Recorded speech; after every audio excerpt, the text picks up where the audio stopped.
जी अस्सलाम वालेकुम जी। आज जुमा है और 18 मार्च मैं अभी दफ्तर से निकला हूँ और अब घर की तरफ वापस जा रहा हूँ जी, क्योंकि जुमे का टाइम भी होने वाला है, 12:30 के करीब हो गए हैं। तो मैंने सोचा आपसे शेयर करूँ आज क्या हुआ। आज थोड़ा सा टफ़ डे था। कल मैंने आपको जिस तरह कल भी असल में टफ़ इसलिए था कि जो मेरा पिछला जो बैकलैश था, जो पिछले दिन का 17 मार्च के केसेस थे वो कुछ ज़्यादा थे, जिसकी वजह से मैंने जो कल एक रिट फाइल की, फिर उसके बाद 4 केसेस जो SNGPL के फ़ाइल किए सेशन कोर्ट में, गैस यूटिलिटी कोर्ट में, वो सारे जो हैं वो अभी के लिए जो है वो क्लॉग हुए हुए थे, सारे इकट्ठे हुए हुए थे, आज लगे हुए थे।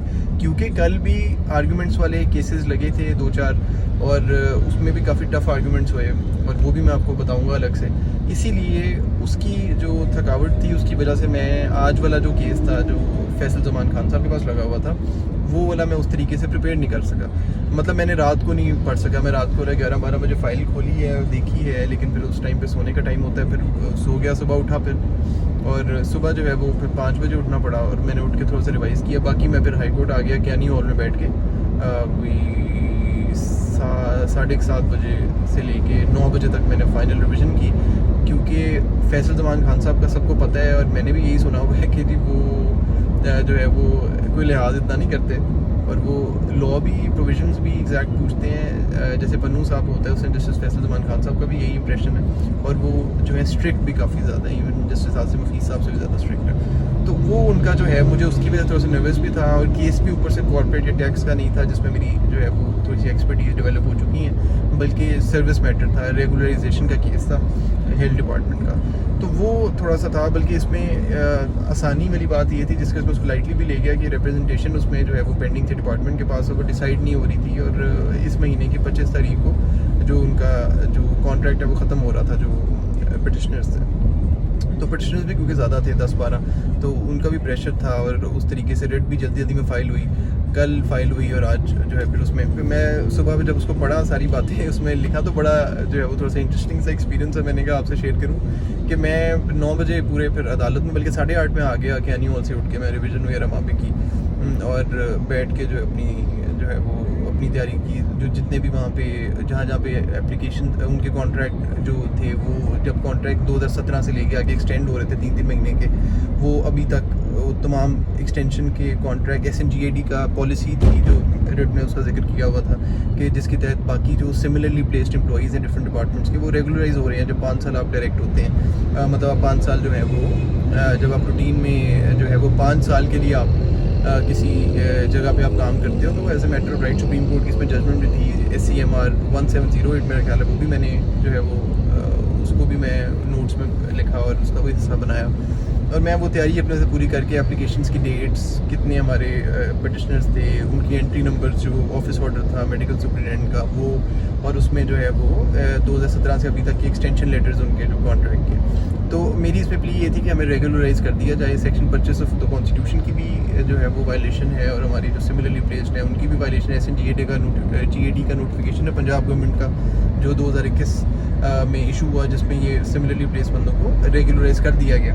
तो ये सारी प्लीज़ लेके मैं उनके पास, जब कॉल हुआ 8वें नंबर पे मेरा केस लगा हुआ था 7वें 8वें पे, तो जब वो कॉल हुआ तो मैं जो है वो पेश हुआ। मैंने जाते साथ ही उनको पहला सेंटेंस बोला कि the employees are contractual employees, क्योंकि पता है हाई कोर्ट में 212 का बार होता है कि कॉन्ट्रैक्चुअल एम्प्लॉय नहीं है, सिविल सर्वेंट है, तो यहाँ पे नहीं आ सकता, सिविल ट्राइब्यूनल जाना होता है। तो मैंने पहला सेंटेंस ही बोला टू क्लैरिफाई थिंग्स कि the petitioners are contractual employees working under the supervision and garb of respondent number 2 and 1, और वो जो है and they are not being regularised despite the passage of 5 years and there is a Supreme Court judgment on the matter which clearly states that you have to if you work for more than 3 years in a certain department, then as a matter of right, not as a matter of right but as a matter of discretion, the department should consider you for regularization। और आपकी क्योंकि आपकी जो वो service है या आपका जो काम है वो अच्छा होता है तो आपको एक्सटेंशन मिलती है ना बार बार।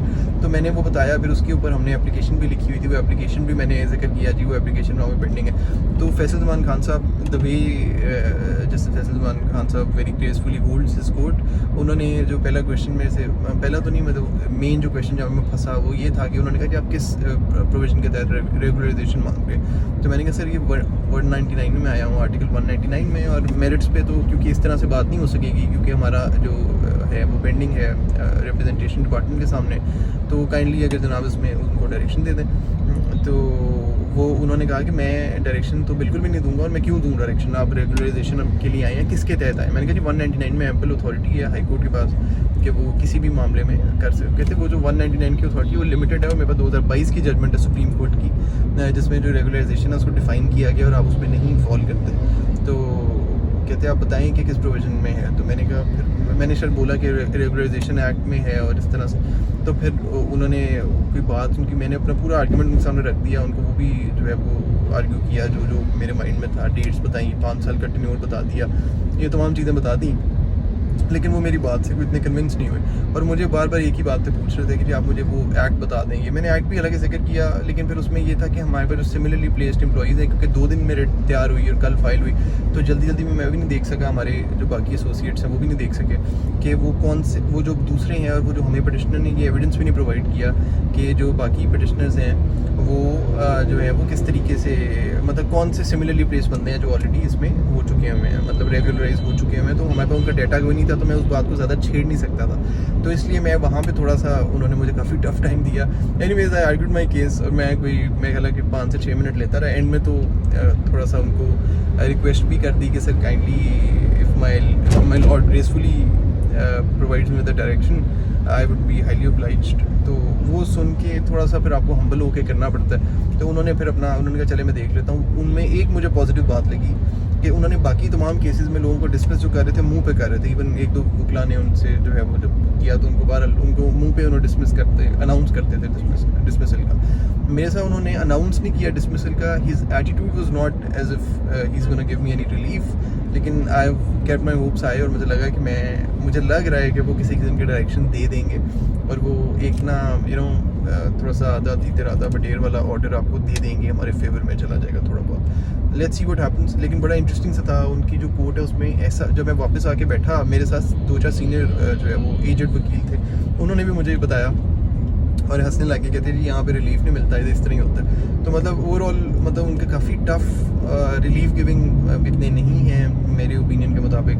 और काफ़ी इंक्वायरी जो है वो इंक्विजिटिव होके इंक्वायरी करते हैं। अब इसमें पता नहीं क्या होता है। तो वहाँ से मैं फिर जब आया हूँ उसके बाद डोगर साहब की कोर्ट में केस लगे हुए थे, जो मैंने कल आर्ग्यू किया, और आज भी एक दूसरा था जिसमें जजमेंट दी हुई थी, उधर का स्टेटस पता किया। स्टेटस पता करके फिर नीचे सेशन कोर्ट में मैंने जो है एक एसोसिएट है उनको रिक्वेस्ट की कि आप चले जाएं, क्योंकि मेरे रेट के साथ क्लैश कर रहा था। तो वो वहाँ पे चले गए, वहाँ पे नोटिस और जो है वो अखबार से हार के लिए उसको रख लिया केस को।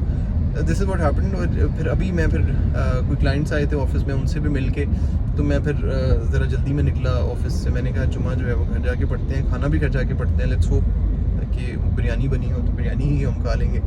तो ये है। और अब ये जो कुछ पटिशनर्स हैं जो, अब मैंने सोचा है कि अभी यहाँ पे जब हो गया, अब मैं रेगुलराइजेशन एक्ट पढ़ूंगा, जाके सुप्रीम कोर्ट की लेटेस्ट जजमेंट 2022 वाली पढ़ूंगा जिसका उन्होंने जिक्र किया, और मैं कुछ और पटिशनर्स हैं जो सेम मामले में आना चाह रहे थे, उनसे फिर रिक्वेस्ट करते हैं कि आपका हम रिट करते हैं, लेकिन उसमें पटिशन में ये चीज़ इंक्लूड करूँगा कि किस प्रोविज़न के तहत और किस तरह रेगुलराइज होना है। मतलब मेरिट्स पे अगर आर्ग्यू करना है तो मेरिट्स पे कर लेते हैं, फिर इधर में मेरिट्स पे आर्ग्यू करते हैं। लेट्स सी क्या होता है, रिप्रेजेंटेशन के बगैर ही वो रिकॉर्ड मंगवा के इधर ही प्रोसीडिंग शुरू कर दें। हाई कोर्ट में कुछ भी हो सकता है, यू नेवर नो।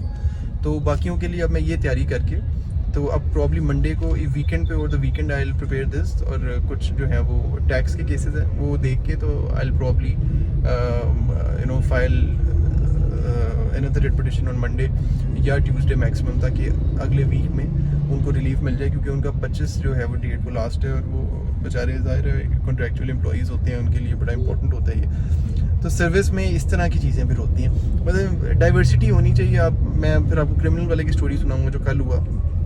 एक जो पन्नू साहब की थी वो मैंने प्रॉब्ली अपलोड की थी, मैं जब ऑफिस आया था, बीच में घंटे का वेट था, जो ऑर्डर 9 रूल 9 जो मुझे अब हमेशा के लिए याद हो गया। तो वो एक अलग चीज़ है, वो आपको बताएंगे। तो this is how life of a lawyer works. आपको इस तरह से फिर होना पड़ता है। फिर आज जुडिशल एक्टिविज्म पैनल का भी एक केस लगा हुआ था सिद्दीक साहब का, जिसमें कमिश्नर लाहौर भी सेक्रेटरीज 1-2 वो भी पेश हुए थे। मैं ख्याल यूरिया की होर्डिंग के अगेंस्ट था, वो भी मुझे इत्तेफाक हुआ फिर सुनने का। तो ये जो है वो मामला था। अब मैं घर के करीब पहुंच गया हूँ। I hope to see you guys in next video. Thank you.